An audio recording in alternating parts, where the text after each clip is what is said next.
Hello guys, welcome to my YouTube channel Sheela Jayan. ഞാൻ കുറച്ച് ദിവസങ്ങളായി വന്നിരുന്ന കാര്യങ്ങൾ പറഞ്ഞിട്ട് എന്നെ ഇങ്ങനെ വീഡിയോസ് ഇടുന്നത് കാണാത്തതുകൊണ്ട് കൂട്ടുകാരൊക്കെ തിരക്കുന്നു. അതുകൊണ്ടാണ് ഇന്ന് വീഡിയോ ഇട്ടത്. എല്ലാവർക്കും സുഖമാണെന്ന് വിശ്വസിക്കുന്നു. എല്ലാവർക്കും സ്വാഗതം. ഞാൻ ഇന്ന് ഒരു കാര്യം പറയാനാണ് വന്നത് കൂട്ടുകാരെ. ഒരു സിമ്പിൾ കാര്യം. കാരണം ഞാനിപ്പോൾ ഈ കാണുന്ന ചാനലുകളിലും എല്ലാം ഇപ്പോൾ കണ്ടുകൊണ്ടിരിക്കുന്നത്, വാർത്തകളിലും എല്ലാം നിറഞ്ഞു നിൽക്കുന്ന ഒരു വ്യക്തിയുണ്ട്. പോലീസുകാരുടെ കൂടെ എല്ലാം ഇങ്ങനെ എപ്പോഴും പോകുന്ന ഒരു ലേഡി, ഒരു സുന്ദരിയായ, ഒരു നല്ല എഡ്യൂക്കേറ്റഡ് ആയിട്ടുള്ള ഒരു ലേഡിയെയാണ് ഞാൻ കാണുന്നത്. അവരെ ഇങ്ങനെ കണ്ടപ്പോഴാണ് കാര്യങ്ങൾ, അവർ ഒരു കൂസലുമില്ലാതെ ഇങ്ങനെ ഇത്രയും ബോൾഡായിട്ട്, ഇത്രയും വലിയൊരു കുറ്റവാളിയായിട്ട് അവരുടെ ബോൾഡ്നെസ്, അതാണ് ഞാൻ പറയുന്നത്. എല്ലാ ആളുകൾക്കും വേണ്ടുന്ന ഒരു ക്വാളിറ്റിയാണ് ഈ ബോൾഡ്നെസ് എന്ന് പറയുന്നത്. അങ്ങനെയുള്ള ഇത്രയും വലിയ കൃത്യങ്ങളെല്ലാം ചെയ്തിട്ടും യാതൊരു മനസ്സിന് ഒരു അലട്ടലും ഇല്ലാതെ ഇത്രയും ബോൾഡായിട്ട് ഒരു ഭാവഭേദവും ഇല്ലാതെ നടക്കാൻ പറ്റുക എന്ന് പറയുന്നത് ഭയങ്കര സംഭവമാണ്. എല്ലാവരെ കൊണ്ടും പറ്റുന്നതല്ല. അത് കണ്ടപ്പോഴാണ് ഈ വീട്ടിലിരിക്കുന്ന ചില ലേഡീസിനെയൊക്കെ എടുത്ത് തോട്ടിക്കളയാൻ തോന്നുന്നു. നമ്മുടെ സുരാജ് വെഞ്ഞാറമ്മൂട് ഒരിക്കൽ പറഞ്ഞു, ഇങ്ങനെയുള്ള ലേഡീസ് എന്ന് വെച്ചാൽ നല്ല ബോൾഡായിരിക്കണം. അന്നേരമാണ് ഞാൻ ചിന്തിച്ചത് എനിക്കുള്ള ബോൾഡ്നെസ്സിനെ പറ്റി. എനിക്ക് ഈ ബോൾഡ്നെസ്, എന്തെങ്കിലും കുഞ്ഞു കാര്യം കേട്ടാൽ അപ്പോഴേ എനിക്ക് കരച്ചിലും വരും, എനിക്ക് പെട്ടെന്ന് സങ്കടവും വരും.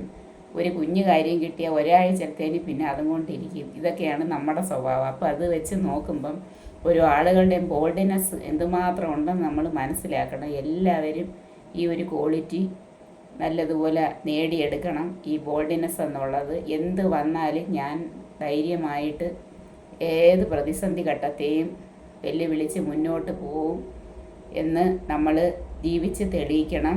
ഇത്രയും വലിയ പണിഷ്മെൻറ്റ് കിട്ടിയിട്ടും ആ ലേഡി മനസ്സിൽ പിന്നെയും പ്രതീക്ഷിക്കുകയാണ്, ഇത്ര വർഷങ്ങൾ കഴിയുമ്പോൾ ഞാൻ വീണ്ടും നല്ല രീതിയിൽ ജീവിക്കുമെന്ന്. അതാണ് ബോൾഡ്നെസ് എന്ന് പറയുന്നത്. അതിനെ ഞാൻ സപ്പോർട്ട് ചെയ്യുന്നെന്ന് ആരും വിചാരിക്കരുത്. ഭയങ്കര ക്രൂരതയാണ്. അച്ഛൻ്റെയും അമ്മയുടെയും ദുഃഖം, എത്ര പേരുടെ ദുഃഖം, ഇതെല്ലാം കാണുന്നു. ഒരിക്കലും ചെയ്തുകൂടാത്ത കാര്യങ്ങളാണ്. സത്യം പറഞ്ഞാൽ നല്ല ദുഃഖമുണ്ട്. പക്ഷേ ഈ ബോൾഡ്നെസ് എന്ന് പറയുന്നത് എല്ലാവർക്കും വേണ്ടുന്നൊരു ക്വാളിറ്റിയാണ്.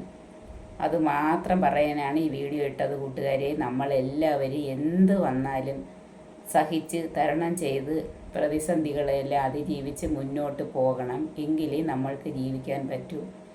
ഇപ്പോഴുള്ള കാലഘട്ടത്തിൽ എല്ലായിടത്തും ഓരോ പ്രതിസന്ധികളാണ്. അതിനെ നമ്മൾ സധൈര്യം നേരിട്ട് മുന്നേറി പോവുക. എനിക്ക് എന്തെങ്കിലും കുഞ്ഞു കാര്യങ്ങൾ വന്നാലും ഉടനെ തന്നെ എനിക്ക് ഭയങ്കര ഫീലിംഗ് ആണ്. ഭയങ്കരമായിട്ട് ഞാൻ ഡെസ്പാവും. എനിക്ക് പിന്നെ ഒരാഴ്ചത്തേന് എന്തെങ്കിലും ഒരു കുഞ്ഞു കാര്യം മതി, ഒരാഴ്ചത്തേന് ഞാൻ പിന്നെ അങ്ങ് തകരും. അങ്ങനെയൊക്കെയാണ് എൻ്റെ സ്വഭാവം. അപ്പോൾ ഈ വീഡിയോ കണ്ടപ്പോഴാണ് ഞാൻ ഇതെല്ലാം കണ്ടതുകൊണ്ടും ഈ ബോൾഡ്നെസ് എന്ന് പറയുന്ന സ്വഭാവം അത് നമുക്ക് ഉണ്ടാകേണ്ടുന്ന ആവശ്യകത അത് മനസ്സിലാക്കിയതുകൊണ്ട് മാത്രമാണ് ഞാൻ ഇത് പറഞ്ഞത്. ഏത് കുറ്റം ചെയ്താലും അതിനുള്ള ശിക്ഷ വിധിക്കപ്പെടണം. അങ്ങനെ തന്നെ വേണം. എല്ലാ കൂട്ടുകാരും നല്ല ബോൾഡായിട്ടും നല്ല സന്തോഷത്തോടുകൂടി ഏത് പ്രതിസന്ധിയും കടന്ന് മുന്നേറി ജീവിക്കാനുള്ള ആ ധൈര്യം ആർജിച്ചെടുക്കണം കൂട്ടുകാരി. ഇത് മാത്രമേ എനിക്ക് പറയാനുള്ളൂ. എല്ലാവർക്കും, എൻ്റെ വീഡിയോ സപ്പോർട്ട് ചെയ്യുന്ന എല്ലാ കൂട്ടുകാർക്കും വളരെയധികം എൻ്റെ സന്തോഷമുണ്ട്. എന്നെ ഒരാളെങ്കിലും തിരക്കിയാൽ ഞാൻ അത്രയ്ക്ക് എനിക്ക് സന്തോഷമുണ്ട്. നമ്മളിടുന്ന വീഡിയോസ് നമ്മളെ കാത്തിരിക്കാൻ ആളുകളുണ്ട്. ഒരാളെങ്കിലും ഉണ്ടെങ്കിൽ നമുക്ക് അത്രയ്ക്കും സന്തോഷമാണ് കൂട്ടുകാരി. പുതിയ ഫോണായത് കാരണം ഇത് ഇങ്ങനെ വെച്ച് ഇപ്പോൾ ഹൊറിസോണ്ടലായിട്ട് വീഡിയോ എടുക്കേണ്ടുന്നത് കൊണ്ട് ഇത് എങ്ങനെ വെക്കണം, എവിടെ നോക്കണമെന്നൊക്കെയുള്ള ഒരു കൺഫ്യൂഷനിലാണ്. അതുകൊണ്ട് ഈ വീഡിയോ ഇട്ട് കഴിയുമ്പോൾ അറിയാം ഇത് എങ്ങനെയാണ്, എങ്ങോട്ട് നോക്കണമെന്ന്. എനിക്ക് മറ്റത് നമ്മളിങ്ങനെ വെർട്ടിക്കലായിട്ടായിരുന്നു വീഡിയോ എടുക്കുന്നത്. പക്ഷേ ഇപ്പോൾ ഇതിങ്ങനെ വെച്ചാണ് വീഡിയോ എടുത്തത്. അതിൻ്റെ പോരായ്മകൾ എന്തെങ്കിലും കാണും. എല്ലാവരും സപ്പോർട്ട് ചെയ്യണം. എല്ലാ കൂട്ടുകാരെയും ഞാൻ ബോൾഡ്നെസ് പറയാൻ വേണ്ടി മാത്രമാണ്, അല്ലാതെ വേറെ യാതൊരു കാര്യങ്ങളും ഞാൻ പറഞ്ഞില്ല. തൻ്റെ ഇടത്തോടു കൂടി നമ്മൾ ഇരിക്കേണ്ടുന്ന ആവശ്യകത, നമ്മളെ തകർക്കാൻ ആളുകൾ എത്ര നോക്കിയാലും അവർ തകരത്തേ ഉള്ളൂ. നമ്മൾ ബോൾഡ്നെസ് ഇരിക്കണം, ബോൾഡായിരിക്കണം.